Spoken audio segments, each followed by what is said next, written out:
JKR അക്കാഡമിയിലേക്ക് എല്ലാവർക്കും ഒരിക്കൽ കൂടി സ്വാഗതം. ആദ്യം തന്നെ റിക്വസ്റ്റ് ഉണ്ട്, നിങ്ങൾ ആദ്യമായിട്ടാണ് ഈ ചാനൽ കാണുന്നതെങ്കിലോ ഇതുവരെ സബ്സ്ക്രൈബ് ചെയ്തിട്ടില്ല എങ്കിലോ ഇന്ന് തന്നെ സബ്സ്ക്രൈബ് ചെയ്യുക. അതോടൊപ്പം തന്നെ ബെൽ ബട്ടൺ ക്ലിക്ക് ചെയ്താൽ മാത്രമേ ഞാൻ ക്ലാസ്സുകൾ അപ്പോൾ തന്നെ നിങ്ങൾക്ക് നോട്ടിഫിക്കേഷനിൽ ലഭ്യമാവുകയുള്ളൂ.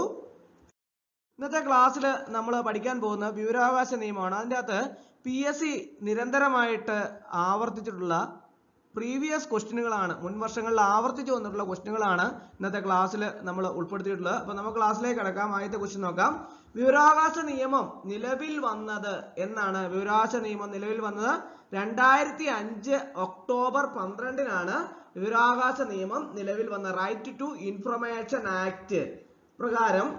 ഇപ്പോൾ ഈ നമ്മൾ എല്ലാവർക്കും അറിയത്തില്ല എങ്കിലും ഞാൻ പറഞ്ഞു തരാം. റൈറ്റ് ടു ഇൻഫർമേഷൻ ആക്ട് പ്രകാരം അപേക്ഷ ലഭിച്ച 30 ദിവസത്തിനുള്ളിൽ പൊതുവിവരങ്ങൾ കൈമാറണമെന്നാണ് നിയമം. വിവരാവകാശ നിയമം അനുസരിച്ച് ഇപ്പോൾ ഒരു അപേക്ഷ ലഭിച്ചതിന് ശേഷം 30 ദിവസത്തിനുള്ളിൽ നമ്മൾ പൊതുവിവരങ്ങൾ കൈമാറണമെന്നാണ് നിയമം. അപ്പോൾ അതാണ് വിവരാവകാശ നിയമത്തെ സംബന്ധിച്ച് പ്രധാനമായിട്ടും നമ്മൾ മനസ്സിലാക്കാനുള്ളത്. വിവരാവകാശ നിയമം നിലവിൽ വന്നത് എന്നാണ്? 2005 ഒക്ടോബർ 12-നാണ്. അതുപോലെ തന്നെ വിവരാവകാശ നിയമത്തിൽ ഒപ്പുവച്ച രാഷ്ട്രപതി ആരാണ്? AP അബ്ദുൽ കലാമാണ് വിവരാവകാശ നിയമത്തിൽ ഒപ്പുവച്ച രാഷ്ട്രപതി. പ്രധാനമായിട്ടും മനസ്സിലാക്കേണ്ടതാണ്. വിവരാവകാശ നിയമം നിലവിൽ വന്ന 2005 ഒക്ടോബർ 12-നാണ്. അതുപോലെ തന്നെ വിവരാവകാശ നിയമത്തിൽ ഒപ്പുവച്ച രാഷ്ട്രപതി ആരാണെന്ന് ചോദിച്ചാൽ AP അബ്ദുൽ കലാമാണ്. അതുപോലെ തന്നെ ദേശീയ വിവരാവകാശ നിയമത്തിന്റെ മുൻഗാമി ഏതാണ്? ദേശീയ വിവരാവകാശ നിയമത്തിന് മുൻഗാമി വിവര സ്വാതന്ത്ര്യ നിയമം, അതായത് ഫ്രീഡം ഓഫ് ഇൻഫർമേഷൻ ആക്ട്. ദേശീയ വിവരാവകാശ നിയമത്തിന്റെ മുൻഗാമി വിവര സ്വാതന്ത്ര്യ നിയമമാണ് ഫ്രീഡം ഓഫ് ഇൻഫർമേഷൻ ആക്ട്. അതുപോലെ തന്നെ വിവരാവകാശ നിയമം പാസ്സാക്കിയ ആദ്യ രാജ്യം ഏതാണെന്ന് ചോദിച്ചാൽ ഏതാണ്? സ്വീഡനാണ്. 1766-ലാണ്. ലോകത്തിൽ ആദ്യമായിട്ട് വിവരാവകാശ നിയമം പാസ്സാക്കിയത് 1766 സ്വീഡനിലാണ്. ഇപ്പോൾ ഏതാണ്ട് 120 രാജ്യങ്ങളിൽ വിവരാവകാശ നിയമം പ്രാബല്യത്തിലുണ്ട്. 2002-ലെ ഫ്രീഡം ഓഫ് ഇൻഫർമേഷൻ ആക്ട് ആണ് ഇന്ത്യയിലെ വിവരാവകാശ നിയമത്തിന്റെ മുൻഗാമി എന്ന് അറിയപ്പെടുന്നത്. അപ്പോൾ വിവരാവകാശ നിയമത്തിന്റെ മുൻഗാമി എന്നറിയപ്പെടുന്ന വിവര സ്വാതന്ത്ര്യ നിയമം ഫ്രീഡം ഓഫ് ഇൻഫർമേഷൻ ആക്ട് ആണ്. അതുപോലെ തന്നെ നമ്മൾ പ്രധാനമായിട്ടും മനസ്സിലാക്കിയിരിക്കുന്ന ഒരു കാര്യമാണ്, വിവരാവകാശ നിയമം പാസ്സാക്കിയ ഇന്ത്യയിലെ ആദ്യ സംസ്ഥാനം ഏതാണെന്ന് ചോദിച്ചാൽ തമിഴ്നാടാണ്. 1997-ലാണ് തമിഴ്നാട് വിവരാവകാശ നിയമം പാസ്സാക്കിയത്. അപ്പോൾ ലോകത്തിൽ ആദ്യമായി വിവരാവകാശ നിയമം പാസ്സാക്കിയ രാജ്യം ഏതാണ്? സ്വീഡനാണ്. 1766-ലാണ്. അതുപോലെ തന്നെ ഇപ്പോൾ ഏതാണ്ട് 120 രാജ്യങ്ങളിൽ വിവരാവകാശ നിയമം പ്രാബല്യത്തിലുണ്ട് എന്ന കാര്യവും നമ്മൾ മനസ്സിലാക്കിയിരിക്കണം. 2002-ലെ ഫ്രീഡം ഓഫ് ഇൻഫർമേഷൻ ആക്ട് ആണ് ഇന്ത്യയിലെ വിവരാവകാശ നിയമത്തിന്റെ മുൻഗാമി എന്ന് അറിയപ്പെടുന്നത്. അതുപോലെ തന്നെ വിവരാവകാശ നിയമം പാസ്സാക്കിയ ഇന്ത്യയിലെ ആദ്യ സംസ്ഥാനം ഏതാണെന്ന് ചോദിച്ചാൽ തമിഴ്നാടാണ്. 1997. അതുപോലെ തന്നെ ഇന്ത്യയിലെ വിവരാവകാശ നിയമം നിലവിൽ വന്ന ആദ്യ സംസ്ഥാനം ഏതാണെന്ന് ചോദിച്ചാൽ രാജസ്ഥാനാണ്. 2005. അപ്പോൾ അതിനെക്കുറിച്ച് നിങ്ങൾക്കൊരു സംശയം വരും. അപ്പോൾ ഞാനത് അടുത്ത ക്വസ്റ്റ്യൻ ഉണ്ട്. പാർലമെന്റ് പാസ്സാക്കുന്നതിന് മുമ്പേ വിവരാവകാശ നിയമം നിലവിൽ വന്ന സംസ്ഥാനമാണ് തമിഴ്നാട്. അത് 1997. പാർലമെന്റ് പാസ്സാക്കുന്നതിന് മുമ്പേ വിവരാവകാശ നിയമം നിലവിൽ വന്ന സംസ്ഥാനമാണ് തമിഴ്നാട്. 1997. അപ്പോൾ അത് നിങ്ങൾക്കൊരു കൺഫ്യൂഷൻ ഉണ്ടാവുന്നതുകൊണ്ടാണ് ഞാൻ ഒരിക്കൽ കൂടി പറഞ്ഞു തന്നത്. അപ്പോൾ ഇന്ത്യയിലെ വിവരാവകാശ നിയമം പാസ്സാക്കുന്നതിന് മുൻകൈ എടുത്ത സംഘടന ഏതാണെന്ന് ചോദിച്ചാൽ ഏതാണ്? മസ്ദൂർ കിസാൻ ശക്തി സംഘടൻ, MKSS. ഇന്ത്യയില് ജനാധിപത്യത്തിന്റെ സൂര്യ തേജസ് എന്നറിയപ്പെടുന്നതാണ് വിവരാവകാശ നിയമം പാസ്സാക്കുവാൻ കാരണമായത് രാജസ്ഥാനിൽ സ്ഥാപിതമായ മസ്ദൂർ കിസാൻ ശക്തി സംഘടൻ എന്ന സംഘടനയാണ്. അത് എല്ലാവരും മനസ്സിലാക്കിയിരിക്കണം. ഇന്ത്യയിലെ ജനാധിപത്യത്തിന്റെ സൂര്യ തേജസ് എന്നറിയപ്പെടുന്ന വിവരാവകാശ നിയമം പാസ്സാക്കുവാൻ കാരണമായത് രാജസ്ഥാനിൽ സ്ഥാപിതമായ എന്താണ്? മസ്ദൂർ കിസാൻ ശക്തി സംഘടൻ എന്ന സംഘടനയാണ്. അപ്പോൾ ഈ മസ്ദൂർ കിസാൻ ശക്തി സംഘടൻ MKSS സ്ഥാപകൻ ആരാണെന്ന് ചോദിച്ചാൽ അരുണ റോയിയാണ് മസ്ദൂർ കിസാൻ ശക്തി സംഘത്തിന്റെ സ്ഥാപകൻ. MKSS ന്റെ സ്ഥാപകൻ ആരാണെന്ന് ചോദിച്ചാൽ അരുണ റോയിയാണ്. അപ്പോൾ വിവരാവകാശ നിയമം ബന്ധപ്പെട്ടിരിക്കുന്ന മൗലിക അവകാശം ഏതാണെന്ന് ചോദിച്ചാൽ ഏതാണ്?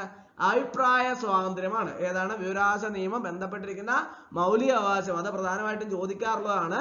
അപ്പോൾ അത് ഏതാണ്? അഭിപ്രായ സ്വാതന്ത്ര്യം. 2019 വിവരാവകാശ ഭേദഗതി ബില്ല് ലോകസഭയിൽ അവതരിപ്പിച്ചത് ആരാണ്? ജിതേന്ദ്ര സിംഗ് ആണ്. 2019 ജൂലൈ 19. വർഷം പ്രധാനമായിട്ട് ഓർത്തിരിക്കണം. ഒരു ചെറിയ മാസത്തില് ദിവസങ്ങളുടെ വ്യത്യാസമാണ്. ഓരോന്നിനും പാർലമെന്റ് പാസ്സാക്കിയതും അതുപോലെ തന്നെ രാജ്യസഭ പാസ്സാക്കിയതും രാഷ്ട്രപതി ഒപ്പിയത് വെച്ചതൊക്കെ. അപ്പോൾ അതുകൊണ്ട് ഓരോ ദിവസവും ഡേറ്റ് കൃത്യമായിട്ട് ഓർത്തിരിക്കണം. 2019 വിവരാവകാശ ഭേദഗതി ബില്ല് ലോകസഭയിൽ അവതരിപ്പിച്ചത് ജിതേന്ദ്ര സിംഗ് ആണ്. 2019 ജൂലൈ 19. അതുപോലെ തന്നെ 2019 വിവരാവകാശ ഭേദഗതി ബില്ല് ലോകസഭ പാസ്സാക്കിയത് എന്നാണ്? 2019 ജൂലൈ 22. അപ്പൊ ലോകസഭയിൽ അവതരിപ്പിച്ചത് 2019 ജൂലൈ 19 അത് ലോകസഭ പാസ്സാക്കിയത് 2019 ജൂലൈ 22. രാജ്യസഭ പാസ്സാക്കിയത് 2019 ജൂലൈ 25. 2019 വിവരാവകാശ ഭേദഗതി ബില്ല് രാഷ്ട്രപതി ഒപ്പുവെച്ചത് എന്നാണെന്ന് ചോദിച്ചാൽ 2019 ഓഗസ്റ്റ് 1. അപ്പോൾ പ്രധാനമായിട്ട് മനസ്സിലാക്കിയിരിക്കണം. 2019 വിവരാവകാശ ഭേദഗതി ബില്ല് ലോകസഭയിൽ അവതരിപ്പിച്ചത് ജിതേന്ദ്ര സിംഗ് ആണ്. 2019 ജൂലൈ 19. അതുപോലെ തന്നെ ലോകസഭ അത് പാസ്സാക്കിയത് 2019 ജൂലൈ 22. എന്നാൽ രാജ്യസഭ അത് പാസ്സാക്കിയത് എന്നാണ്? 2019 ജൂലൈ 25. എന്നാൽ അതിന് രാഷ്ട്രപതി ഒപ്പുവെച്ചത് എന്നാണ്? 2019 ഓഗസ്റ്റ് 1. അപ്പോൾ ഇത് വളരെ പ്രധാനപ്പെട്ടതാണ്. എഴുതിയെടുത്ത് നിങ്ങൾ പഠിക്കണം. കാരണം വെച്ചാൽ വർഷവും ഒന്നാണെങ്കിലും ഡേറ്റിലും ജൂലൈ മാസത്തിലെ ഡേറ്റിന് വ്യത്യാസമുണ്ട്. അതുപോലെ രാഷ്ട്രപതി ഒപ്പുവെച്ച മാസവും വ്യത്യാസമുണ്ട്. അപ്പോൾ ഓരോന്നും കൃത്യമായിട്ട് ഓർത്തിരിക്കണം. അടുത്ത് ഇന്ത്യയുടെ രണ്ടാമത്തെ മുഖ്യ വിവരാവകാശ കമ്മീഷണർ ആരാണ്? ഇന്ത്യയിലെ രണ്ടാമത്തെ മുഖ്യ വിവരാവകാശ കമ്മീഷണർ AN തിവാരിയാണ്. ഇന്ത്യയുടെ രണ്ടാമത്തെ മുഖ്യ വിവരാവകാശ കമ്മീഷണർ. ഇന്ത്യയുടെ ആദ്യ വനിതാ മുഖ്യ വിവരാവകാശ കമ്മീഷണർ ആരാണ്? ദീപക് സന്ധു ആണ് ഇന്ത്യയുടെ ആദ്യ വനിതാ മുഖ്യ വിവരാവകാശ കമ്മീഷണർ. അതുപോലെ തന്നെ ഇന്ത്യയുടെ രണ്ടാമത്തെ വനിതാ മുഖ്യ വിവരാവകാശ കമ്മീഷണർ ആരാണ്? സുഷമ സിംഗ് ആണ് അല്ലെ? സുഷമ സിംഗ്. ഇന്ത്യയുടെ രണ്ടാമത്തെ മുഖ്യ വിവരാവകാശ കമ്മീഷണറാണ് AN തിവാരി. അതുപോലെ തന്നെ ഇന്ത്യയുടെ ആദ്യ വനിതാ മുഖ്യ വിവരാവകാശ കമ്മീഷണർ ദീപക് സന്ധു. ഇന്ത്യയുടെ രണ്ടാമത്തെ വനിതാ മുഖ്യ വിവരാവകാശ കമ്മീഷണറാണ് സുഷമ സിംഗ്. അടുത്ത് കേരളത്തിന്റെ ആദ്യ മുഖ്യ വിവരാവകാശ കമ്മീഷണർ. അത് വളരെ പ്രധാനപ്പെട്ടാണ്. നമ്മുടെ സംസ്ഥാനത്തിന്റെ കാര്യത്തിൽ PSC വളരെ കാര്യമായിട്ട് തന്നെ ചോദിക്കുന്നതാണ്. അപ്പോൾ അതുകൊണ്ട് അത് പ്രത്യേകം ഓർത്തിരിക്കണം. പാലാട്ട് മോഹൻദാസ് ആണ് കേരളത്തിന്റെ ആദ്യ മുഖ്യ വിവരാവകാശ കമ്മീഷണർ. കേരളത്തിന്റെ ആദ്യ മുഖ്യ വിവരാവകാശ കമ്മീഷണറാണ് പാലാട്ട് മോഹൻദാസ്. അതുപോലെ തന്നെ ടെലിഫോണിലൂടെ വിവരാവകാശ നിയമപ്രകാരം അപേക്ഷ സമർപ്പിക്കാനുള്ള സംവിധാനം ഏർപ്പെടുത്തിയ ആദ്യ സംസ്ഥാനം ഏതാണെന്ന് ചോദിച്ചാൽ ഉത്തർപ്രദേശ് ആണ്. ടെലിഫോണിലൂടെ വിവരാവകാശ നിയമപ്രകാരം അപേക്ഷ സമർപ്പിക്കാനുള്ള സംവിധാനം ഏർപ്പെടുത്തിയ ആദ്യ സംസ്ഥാനം. അതുപോലെ തന്നെ ആദ്യത്തെ മുഖ്യ വിവരാവകാശ കമ്മീഷണർ ആരാണ്? ആദ്യത്തെ മുഖ്യ വിവരാവകാശ കമ്മീഷണർ വജാഹത്ത് ഹബീബുള്ളയാണ്. ആദ്യത്തെ മുഖ്യ വിവരാവകാശ കമ്മീഷണർ. ആദ്യത്തെ മുഖ്യ വിവരാവകാശ കമ്മീഷണർ ആരാണെന്ന് ചോദിച്ചാൽ ആരാണ്? വജാഹത്ത് ഹബീബുള്ള. അടുത്ത് മുഖ്യ വിവരാവകാശ കമ്മീഷണറായിട്ട് ഹീരാലാൽ മരിയ സത്യപ്രതിജ്ഞ ചെയ്തു. അപ്പോൾ മുഖ്യ വിവരാവകാശ കമ്മീഷണർ ആരാണ്? ഹീരാലാൽ സമരിയ ആണ് മുഖ്യ വിവരാവകാശ കമ്മീഷണർ. എന്നാണ്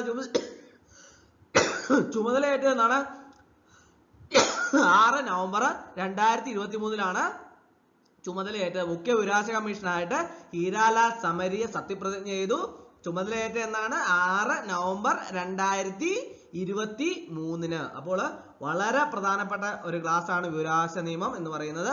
അതിന്റെ PSC നിരന്തരമായിട്ടുള്ള ആവർത്തിച്ചിട്ടുള്ള ചോദ്യങ്ങളാണ് ഇന്നത്തെ ക്ലാസ്സിൽ ഉൾപ്പെടുത്തിയിട്ടുള്ളത്. അപ്പോൾ മുഖ്യ വിവരാവകാശ കമ്മീഷണറിനെ പ്രത്യേകം ഓർത്തിരിക്കണം. ഹീരാലാൽ സമരിയാണ്. 6 നവംബർ 2023 ചുമതലയേറ്റത്. അപ്പോൾ ഇന്നത്തെ ക്ലാസ് എല്ലാവർക്കും ഇഷ്ടമായെന്ന് വിചാരിക്കുന്നു. ഇഷ്ടമായ ലൈക്ക് ചെയ്യണം, ഷെയർ ചെയ്യണം, സബ്സ്ക്രൈബ് ചെയ്യണം. പരമാവധി എല്ലാവരിലേക്കും എത്തിച്ചു കൊടുക്കും. ഒരിക്കൽ കൂടി എന്ന് പറഞ്ഞ് നിർത്തട്ടെ. നന്ദി, നമസ്കാരം.